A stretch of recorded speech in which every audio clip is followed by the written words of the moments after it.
A doutora Janice Lester prepara uma armadilha para o Capitão Kirk e troca de corpo com ele, em Turnabout Intruder, o último episódio da série clássica de Jornada nas Estrelas que vamos revisitar agora.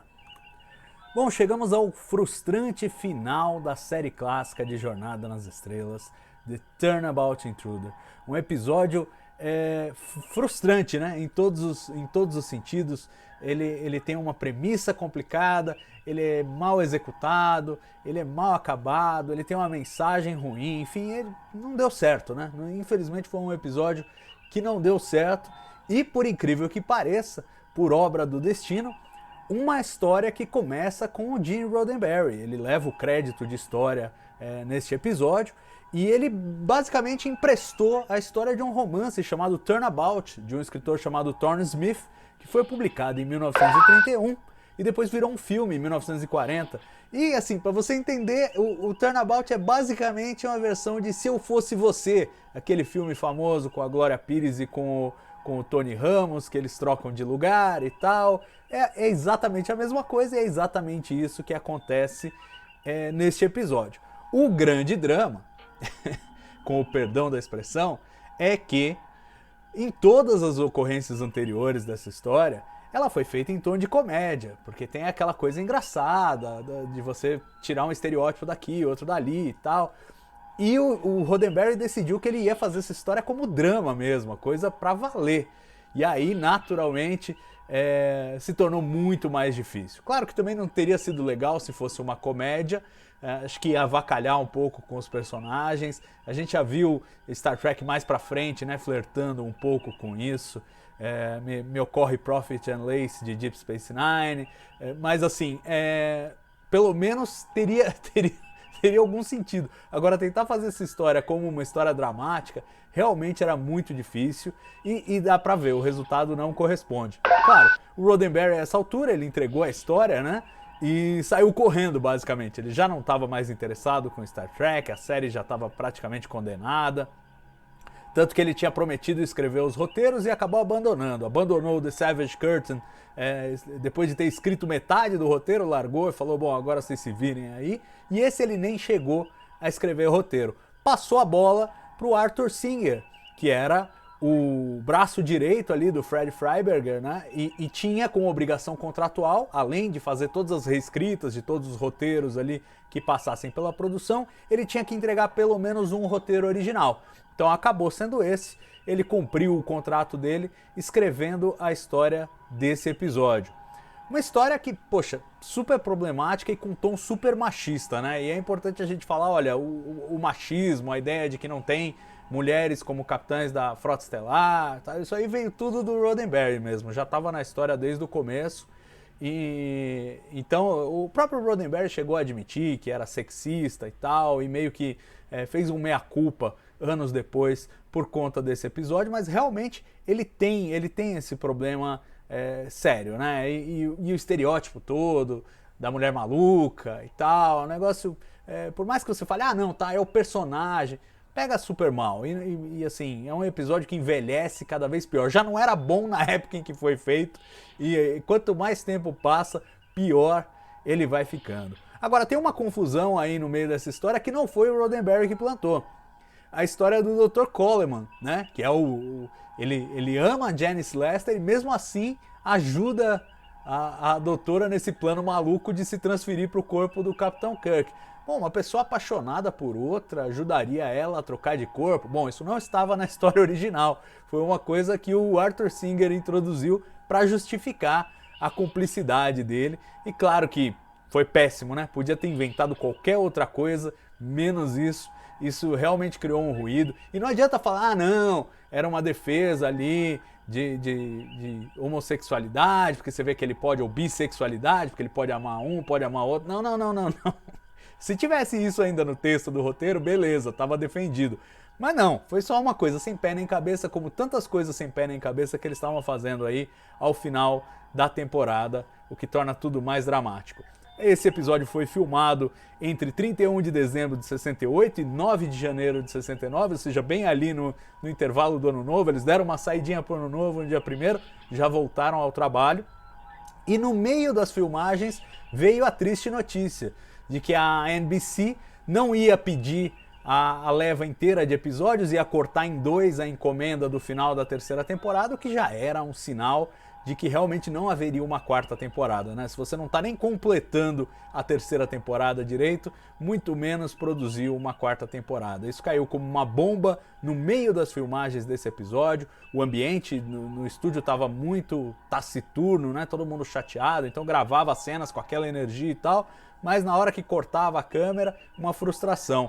E fica mais frustrante ainda porque, claro, a produção já estava trabalhando nos episódios seguintes, que iam ter que entrar em filmagem logo em seguida.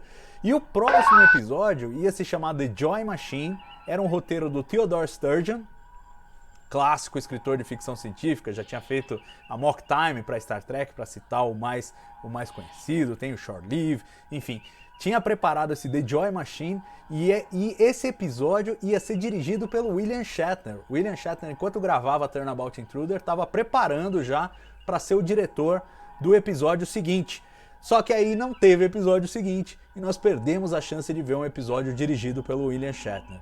Realmente, claro, para ele duplamente frustrante, para nós hoje em dia, muito mais. E o consolo que resta é que The Joy Machine, no final das contas, foi adaptado como um dos romances de Star Trek. Então dá para você procurar o romance e saber o que seria essa história aí que acabou não filmada.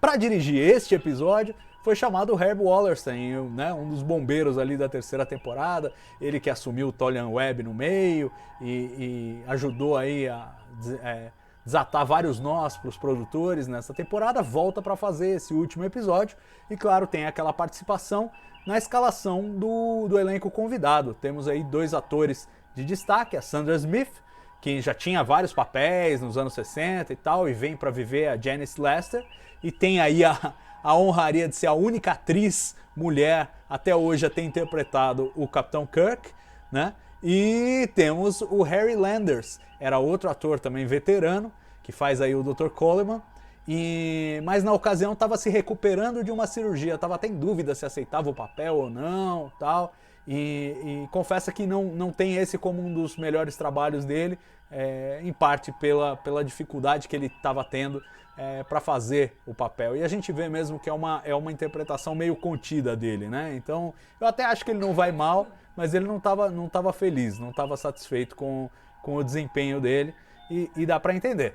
E o que dá pra gente elogiar nesse episódio, né, um episódio no mais frustrante, é o desempenho do William Shatner. Tudo bem, é exagerado, é histriônico, é até talvez um tom de humor aí, né? Mas é engraçado ver o William Shatner interpretando aí a Janice Lester no corpo do Capitão Kirk, a atitude dela.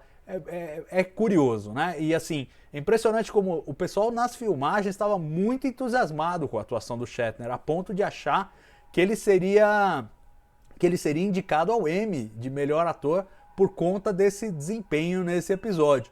Não sei se você concorda, se você discorda, mas a impressão que todo mundo teve durante as filmagens foi essa. E há de se convir que realmente é interessante como ele explora trejeitos, né? O modo de falar. Você sente realmente uma mudança no personagem. Eu acho que os problemas que esse episódio tem muito mais a ver com o roteiro, né? Com o problema da construção dessa história, do que com a atuação do Shatner, que eu acho que faz ali o trabalho dele, da mesma forma que a Sandra Smith também faz um trabalho razoável interpretando o Capitão Kirk, né? E essa troca de corpos e tal, enfim, é o que é, né?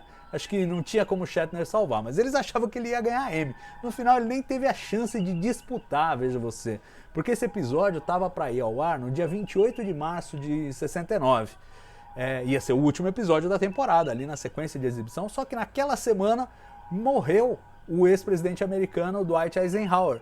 E aí, com isso, a exibição de Star Trek foi substituída na NBC por material noticioso, né, a cobertura da morte do ex-presidente e tudo mais. E aí o episódio nem chegou a ser exibido, foi exibido só em 3 de junho, né, quase 4 meses depois, 3 meses depois. Assim, Star Trek já estava em outro horário, estava nas reprises da terceira temporada, que foi super curta também, e num outro horário para terminar mesmo a exibição de uma vez. E só aí que esse episódio foi ao ar, né? Então por alguns meses, All Our Yesterdays foi o último episódio a ser exibido. Um final melancólico, né? Para a série clássica, não só em termos de qualidade, eu acho que Turnabout Intruder faz esse eco, né? De mostrar como a qualidade estava decaindo e a tendência era decair cada vez mais, porque todos os grandes talentos por trás da série clássica estavam indo embora. E o Fred Freiberger era um produtor que não brigava pela qualidade do produto, né? Talvez porque não tivesse o mesmo apego, talvez porque não tivesse o mesmo perfil, mas não brigava.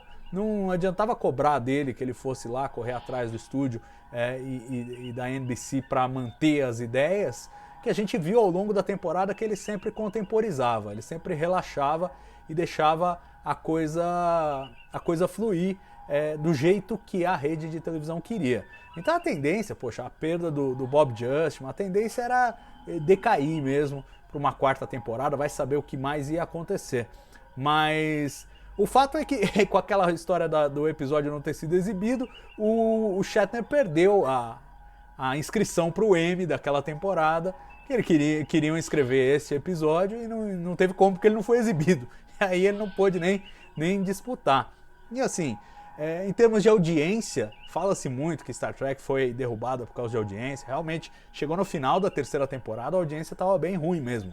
Estava sempre terminando em terceiro das 3 grandes redes. Mas, no momento em que decidiram o cancelamento, a história não era bem assim.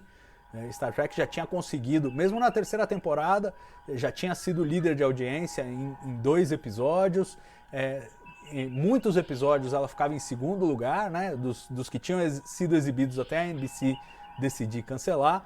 Então, na verdade, falar que foi a audiência que derrubou, mais ou menos. E o Mark Cushman, que escreveu uma trilogia de livros chamada These Are the Voyages, que é uma das principais bases aqui, inclusive para as informações que a gente traz no Revisitando, ele teve que licenciar e comprar todos os números do Nielsen, né, que é o Ibope deles lá, para saber qual era a audiência de Star Trek nas 3 temporadas, e descobriu que na verdade a audiência não era tão ruim. Claro, no final da terceira temporada, com a queda de qualidade, a queda de entusiasmo, a audiência realmente mergulhou e estava em terceiro, estava bem baixa no final. Mas não era assim quando a NBC decidiu cancelar a série. E eles ficaram mais surpresos ainda quando foram olhar o resultado de Star Trek com base em novos critérios demográficos de audiência e viram que Star Trek na verdade era um sucesso. Então, embora a série tenha acabado aí, a morte de Star Trek estava longe de ser definitiva.